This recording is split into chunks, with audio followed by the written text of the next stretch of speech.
Welcome back to ज्ञान अमृत coaching. मेरा नाम है कृष्ण मोहन। दोस्तों, आज बहुत ही महत्वपूर्ण दिन है। बिहार में देखा जाए, बिहार यूपी में, पूरे भारत में छठ महापर्व मनाया जा रहा है। और आज ही के दिन अमेरिका का रिजल्ट, इलेक्शन चुनाव का नतीजे भी आ गया है, जिसमें डोनाल्ड ट्रंप, जो कि रिपब्लिकन पार्टी से है, वो यूनाइटेड स्टेट्स के 47वां यानी 47th प्रेसिडेंट ऑफ यूएसए होने जा रहे हैं। दोस्तों, यूएस में प्रेसिडेंशियल फॉर्म ऑफ डेमोक्रेसी है, जैसे अपने देश में इंडिया में पार्लियामेंट्री फॉर्म ऑफ डेमोक्रेसी है। यूएस में प्रेसिडेंशियल फॉर्म ऑफ डेमोक्रेसी है। वहाँ पर दूसरा एक और नियम है कि कोई भी प्रेसिडेंट 2 बार से ज़्यादा नहीं बन सकता है। 2024 में अभी न्यूली इलेक्टेड डोनाल्ड ट्रंप हुए हैं, बनेंगे, जो कि रिपब्लिकन पार्टी से है। इससे पहले 2020 में चुनाव हुआ था, जिसमें जो बिडेन जीते थे और वो रिपब्लिकन पार्टी से थे, सॉरी, डेमोक्रेटिक पार्टी से थे। इससे पहले 2016 में रिपब्लिकन पार्टी की जीत हुई थी और डोनाल्ड ट्रंप 2016 में प्रेसिडेंट बने थे। और उससे पहले 2012 में बराक ओबामा, जो कि डेमोक्रेटिक पार्टी के लीडर थे। दोस्तों, यहाँ पे जो रिजल्ट आया है, ये कई मायनों में इंडिया के लिए, इंडिया के अगर कंटेक्स्ट से देखा जाए तो काफ़ी इम्पोर्टेंट है।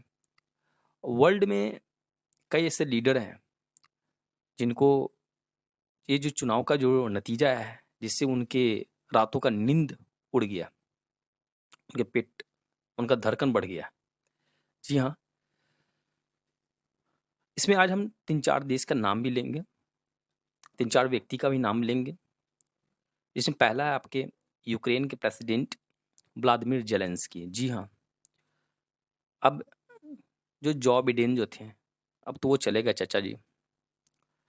अब यहाँ पे जो नाटो है, वो वो basically it is controlled by the US president, and the Donald Trump has become the newly elected president of Republic USA. अब यहाँ पे डोनाल्ड ट्रंप चुनाव से पहले ही बोल रहे थे, उनका मेन एजेंडा यही है कि इस युद्ध को खत्म करेंगे हम, हमको युद्ध में नहीं पड़ना है, हमको युद्ध में पड़ना ही नहीं। अब व्लादिमीर जेलेंस्की यूक्रेन को सहायता कहाँ से मिलेगा, पहली बात। अब वो अकेला पड़ गया। दूसरा वो है आपका ईरान। 2012 में बराक ओबामा अमेरिका का प्रेसिडेंट हुआ करते थे। उन्होंने ईरान को कुछ रियायतें दी थी, मतलब कुछ सैंक्शन में ढील दिए, कहा कि आप न्यूक्लियर पावर प्लांट को कुछ हद तक बना सकते हैं, ठीक है, लेकिन उसको बहुत ज़्यादा एग्रेसिव नहीं बनाना, उसको डिफेंसिव लेवल पर ही काम करना है। 2016 में चुनाव हुआ, रिपब्लिकन पार्टी आई और ट्रंप ने सैंक्शन लगा दिया कि आपको न्यूक्लियर पावर प्लांट जितने भी है, न्यूक्लियर टेस्ट को बंद करो, ठीक है। कोई भी देश आपके साथ ट्रेड करेगा तो उसको खामियाजा भुगतना पड़ेगा। ट्रेड इन सेंस कि अगर आप न्यूक्लियर पावर बनते हैं, ठीक है, उसका वायलेशन करते, उल्लंघन करते हैं, तो हम सैंक्शन लगाएंगे, फिर तो बहुत प्रॉब्लम होगा आपको। इन्होंने वो धमकी दिया और उस पर तरह तरह के लगाम लगा दिए, पाबंदी लगा दिया।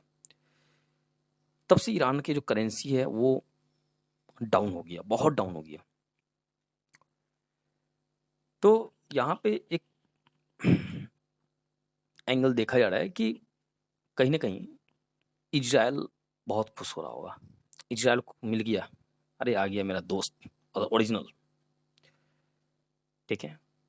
एक तरफ ट्रम्प बोल रहा है कि हमको युद्ध नहीं करना है, दूसरी तरफ इजराइल को पूरा ओपन हैंड दे दिया कि जाओ ठोको, जो होगा हम देख लेंगे। अब देखना इजराइल कितना, अब पहले वो डिफेंसिव काम करता था, डिफेंसिव बहुत ही समझ करके कोई अगला एक्शन लिया तब जाकर के ये रिएक्ट करता था इजराइल। अब देखना कल से न, मतलब कि आई मीन कुछ दिनों के बाद से अब जो होने वाला है वो कुछ बहुत बड़ा होने वाला है, खास करके मिडिल ईस्ट में। तीसरा वो आपका बांग्लादेश।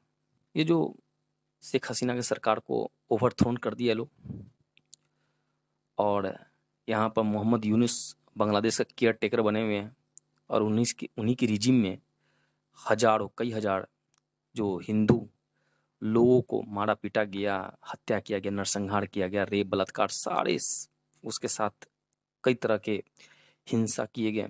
इसका डोनाल्ड ट्रंप का विरोध कर रहे हैं कि बिल्कुल नहीं होना चाहिए। हिंदुओं के साथ जो बर्बरता हुआ बांग्लादेश में, इसके हम निंदा ही नहीं कर रहे हैं, इस पर सख्त एक्शन लिया जाना चाहिए। तो कहीं ना कहीं जो मोहम्मद यूनुस जो बांग्लादेश का केयर टेकर है, उसके जो धड़कन है ना वो तेज हो गई होगी, आ गया अब तो हम नहीं बचेंगे, कचूमर निकाल देगा पक्का निश्चित। क्योंकि जो बिडेन जो थे, ठीक है, वो अब चले गए, अब आ गए हैं आपके डोनाल्ड ट्रंप, जो कि कहा जाता है कि हिंदू के सपोर्टिव भी है। तीसरा है वो है पाकिस्तान। भैया अब पाकिस्तान चुनता है देश को, कौन कहाँ से कुछ मिलने वाला है उसके यहाँ जाता है। ये अफ्रीका नहीं जाता है, इसको दो तीन देश जाता है खूब, ठीक है। एक चाइना, लोन मिल जाएगा चीप रेट पर, कुछ प्रोजेक्ट वगैरह MOU पर साइन हो जाएगा। रसिया जाना चाहता है, कुछ मिल जाए। यूरोप इनका पहला टारगेट होता है। अमेरिका तो पैसा देते दे के थक गया है ना, तो वहाँ भी समझ गया कितनी बार जाएंगे, ठीक है। वर्ल्ड बैंक है, IMF है, कितनी बार पैरवी करवाएंगे, ठीक है। तो यूरोप जाता है, ठीक है। मिडिल ईस्ट में भी देश इसको पैसा देते देते थक गया हुआ। अफ्रीका तो ये जा नहीं सकता, अफ्रीका कंटिनेंट ये जा नहीं सकता क्योंकि वो गरीब है, ठीक है। वो इसको कुछ दे नहीं सकता, इसीलिए वहां ये जा नहीं सकता, ठीक है। वहां ये जा नहीं सकता, ये जाता वहीं है जहां इसको कुछ मिलने वाला होता है। एक चीज है वो है चाइना। चाइना परेशान हो गया होगा। चाइना वो वैसा प्लेयर है जो गेम बहुत ही स्मूथली खेल देता है, यह जानते हुए भी कि हमारा दुश्मन हमको जान रहा है। लेकिन ये डोनाल्ड ट्रंप है, ये चाइना पर कड़ी नजर बना करके रखा हुआ है। उसका पहला जो टारगेट है ना वो चाइना है। उसका पहला टारगेट कभी रसिया नहीं रहेगा, कभी नहीं, वर्ल्ड के कोई भी देश नहीं। अभी उसका टारगेट रिजिम देख लेना, ये 4 साल का होने जा रहा है, इसमें वो सबसे ज्यादा अगर चोट पहुंचाने की कोशिश करेगा तो वो है चाइना को।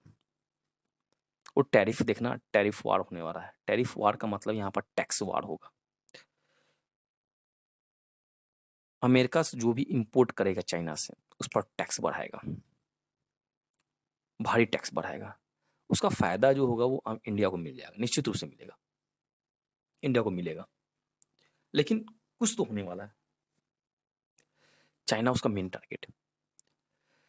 दोस्तों एक चीज जो मुझे पर्सनली थोड़ा अजीब लगा, वो है ये कि अभी जो कांग्रेस जो दिसंबर में उसका एनुअल मीटिंग होता है, अभी मल्लिकार्जुन खड़गे जो कांग्रेस के चेयरपर्सन हैं, उन्होंने उनकी पार्टी कांग्रेस ने अनाउंस किया है कि दिसंबर में जो मीटिंग होगा उनमें चीफ गेस्ट के रूप में बराक ओबामा वही जो US के फॉर्मर प्रेसिडेंट हैं, 2012-2016 तक वो US के प्रेसिडेंट रहे, उनको वो चीफ गेस्ट के रूप में बुला रहे हैं।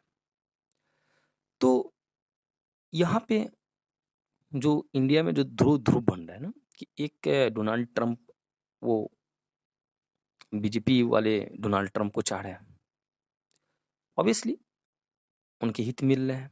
कहीं ना कहीं हिंदुज्म को प्रोटेक्ट करने की बात डोनाल्ड ट्रंप करते हैं।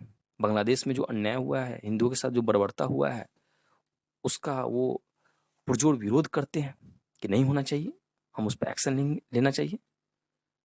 तो ऑब्वियसली BJP कि अगर देखा जाए तो डोनाल्ड ट्रंप की तरफ ज्यादा झुका हुआ, और डोनाल्ड ट्रंप को भी एक अच्छा खासा वोट मिल गया, हिंदू का वोट मिल गया अमेरिका से, जिसके कारण से वो अच्छे सीट हासिल भी कर पाए। लेकिन इसको जो कांग्रेस पार्टी है, यहाँ पर आप देख सकते हो बराक ओबामा को बुला रहे हैं। आखिर वो क्या करना चाहते हैं? यानी डेमोक्रेटिक पार्टी के आप चीफ को बुला रहे हैं, डेमोक्रेटिक पार्टी के लीडर को आप बुला रहे हैं, ठीक है? वो भी अपनी एनुअल मीटिंग में। तो ये देखना होगा कि चलो ठीक है, 4 साल के बाद जब डोनाल्ड ट्रंप ये 4 साल के बाद जब फिर डेमोक्रेटिक पार्टी की सरकार जब बनेगी, तो फिर हम इंडिया की पॉलिटिक्स, इंडिया की इलेक्शन को मैनिपुलेट करवाएँगे या क्या करवाएँगे, वो तो कांग्रेस पार्टी ही जाने। दोस्तों, आपको ये वीडियो कैसा लगा? और ये बिल्कुल आप कमेंट करेंगे। इसमें जो भी आपको अच्छा लगा, कुछ सुझाव आप बिल्कुल दीजिए, आपका वेलकम है। और हम कोशिश करेंगे कि इसी प्रकार से और भी अच्छे-अच्छे वीडियो आप लोगों के लिए लाएँ, हर एक तरह की वीडियो लाएँ। तब तक के लिए जय हिंद, थैंक यू।